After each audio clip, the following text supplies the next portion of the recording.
శ్రీ మహాగణాధిపతయే నమ. ఐం మహాసరస్వత్యై నమ. శ్రీ లలితాంబికాదేవ్యై నమ. మామూలుగా చదువుకున్నటువంటి వాళ్ళందరూ కూడా చదువు అయిపోయిన వెంటనే ఉద్యోగము త్వరగా రావాలి అంటే ఏమి చెయ్యాలి అనేటువంటిది ప్రశ్న. చాలామంది చదువుకున్న తర్వాత వెంటనే ఉద్యోగాలు రావాలి. కొంతమందికి చదువుతూ ఉండంగానే ఉద్యోగాలు వస్తాయి వెంటనే. ఇంకా కొంతమందికి చదువు అయిపోయిన తర్వాత ఉద్యోగాలు అని వస్తూ ఉంటాయి. కొంతమందికి చాలా ప్రయత్నం చేస్తున్నాము గురువుగారు, ఇంకా మాకు ఎటువంటి ఇది దొరకడం లేదు అనేటువంటి ఆలోచన ఉంటుంది. అంతే కదా, మంచి ఉద్యోగము అనుకూలమైనటువంటిది బాగా, అంటే వీళ్ళ యొక్క విజ్ఞతకు సంబంధించింది, విజ్ఞానానికి సంబంధించినటువంటిది, వీళ్ళ తాహత్తుకు సంబంధించినటువంటి ఉద్యోగము, దానికి తగినటువంటి జీతము వచ్చే విధముగా ఉంటేనే కదా ఎవరికైనా తృప్తి. సహజము కదా.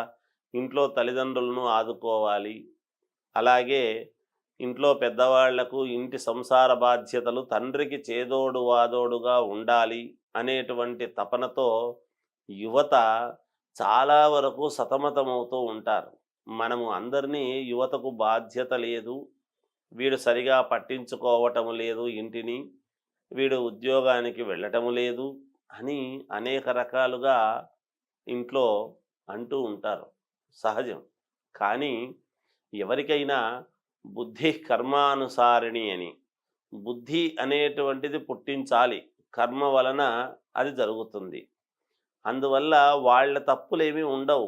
వాళ్ళు ఉన్నటువంటి గ్రహస్థితి, వాళ్ళు పుట్టినప్పుడు ఉండేటువంటి గ్రహస్థితి, ఆ దశ విదశలు అవి జరుగుతూ ఉన్నప్పుడు ఆ గ్రహాలు ఏ విధముగా అయితే కొన్ని ఇబ్బందులు పెడుతూ ఉంటాయో అదే ఇబ్బంది వాళ్ళు పడుతూ ఉంటారు. పాపం చెప్పలేరు బయటికి.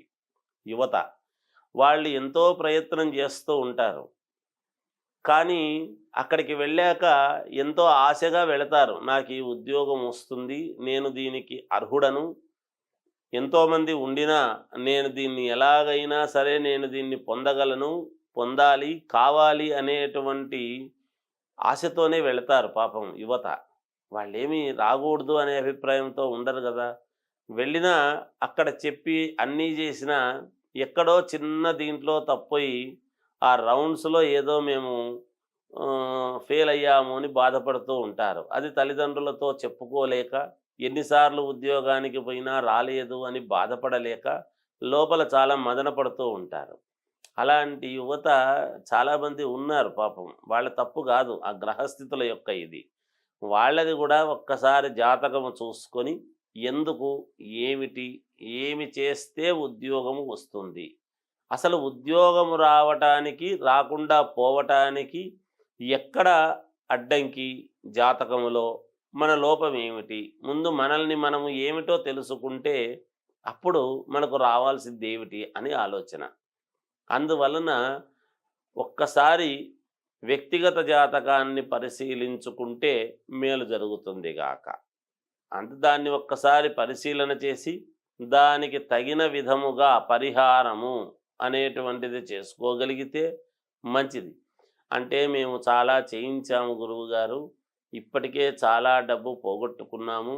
ఎందుకంటే ఇప్పుడు ఉద్యోగము కావాలి అనేదే డబ్బు కోసం, మళ్ళీ పరిహారాలు అని అంటే మళ్ళీ డబ్బు పెట్టే కదా చేసుకోవాలి. నిజం కదా పాపం. ఎక్కడి నుంచి వస్తుంది? ఆ ఉద్యోగము రావటమే డబ్బు కోసమనే ఉద్యోగాన్ని వెతుక్కుంటూ ఉంటారు. పరిహారాల పేరుతో మళ్ళీ ఎక్కువ డబ్బులు చెప్పి, డబ్బులు ఇది ఖర్చు పెట్టండి, అది ఖర్చు పెట్టండి అంటే వాళ్ళకి ఎక్కడి నుంచి వస్తుంది? అది వాస్తవమే కదా. మరి దానికి ప్రత్యామ్నాయము, దీనికి రెమెడీస్ ఏమిటి అంటే ఉన్నాయి. డబ్బు స్తోమత ఉండి నేను పెట్టుకోను అని అనుకునేటువంటి వాళ్లకు అది వేరు. నిజంగా డబ్బు పెట్టుకోలేక స్తోమత లేని వాళ్లకు ఉండేటువంటి విధానము వేరు. దైవ సంకల్పం ఎప్పుడూ కూడా ఎవరికి ఎవరూ అబద్ధము చెప్పక్కర్లేదు. ఎందుకంటే మన మనస్సుకు తెలుసు యథార్థం ఏది అని. నేను రెమెడీ చేసుకోగలిగినటువంటి యోగ్యత ఉన్నవాణ్ణా కాదా అనేది ఎవరి అంతరాత్మకు వాళ్ళకు తెలుసు.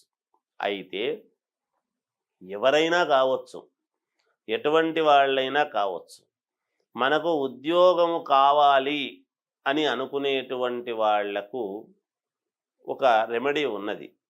ఏమిటది అంటే, గురువారము ఉదయాన్నే లేచి తలస్నానము చేసి మామూలుగా ఇంట్లో తల్లితో కానీ లేదా మీ ఇంట్లో చెల్లెలు కానీ ఉద్యోగస్తులు కాబట్టి ఇంకా వివాహం అయి ఉండకపోవచ్చు కదా, అందువలన చెప్తున్నా. లేదు వివాహం అయింది అంటే భార్య చేత కానీ కొన్ని చపాతీలు లాంటివి లేదా శనగలతో తయారు చేయబడినటువంటి గుగ్గుళ్ళు ఉడకబెట్టి మామూలుగా నానబోసి ఉడకబెట్టి చేస్తారు కొంచెం గుగ్గుళ్ళు అని, అలాంటివి కానీ, అలా మనము దత్తాత్రేయ స్వామి దేవాలయము దగ్గర కానీ లేదా గురువు అని అనంగానే మనకు గుర్తొచ్చేది ఏమిటి? షిరిడి సాయిబాబా. షిరిడి సాయిబాబా దేవాలయం దగ్గర కానీ కొంతమందికి ప్రసాదముగా పంచిపెడితే గురువు యొక్క అనుగ్రహము పూర్ణముగా మీరు పొందవచ్చును. అంతేకాకుండా మామూలుగా దత్తాత్రేయ స్వామికి 4 కుక్కలు ఉంటాయి చుట్టూ. అవి 4 వేదాలలాగా మామూలుగా మనము వాటిని శునకాలు అవి మనం కుక్కలకు గనక మనం ఈ చపాతీలు అవి కాస్త పెట్టినామనుకోండి, అలా కూడా గురువు అనుగ్రహిస్తాడు. ఎందుకంటే కాలభైరవుడు కుక్క అంటే ఒక రకంగా ఈశ్వరుడు యొక్క స్వరూపమే. కాలభైరవేశ్వరుడు అని పేరు కుక్కకు.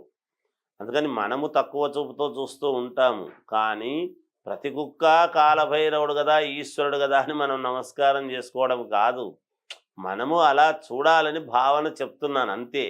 అందుకని కాలభైరవేశ్వరుడు కాబట్టి మీకు కాలము కలిసి రావటము కోసము అలా కుక్కలకు వాటికి కొంచెము పెట్టినా కూడా మీకు త్వరితగతిన మేలు జరిగి ఉద్యోగము శీఘ్రముగా పొందే అవకాశము ఉన్నది. ఈ పరిహారము చేసుకోండి.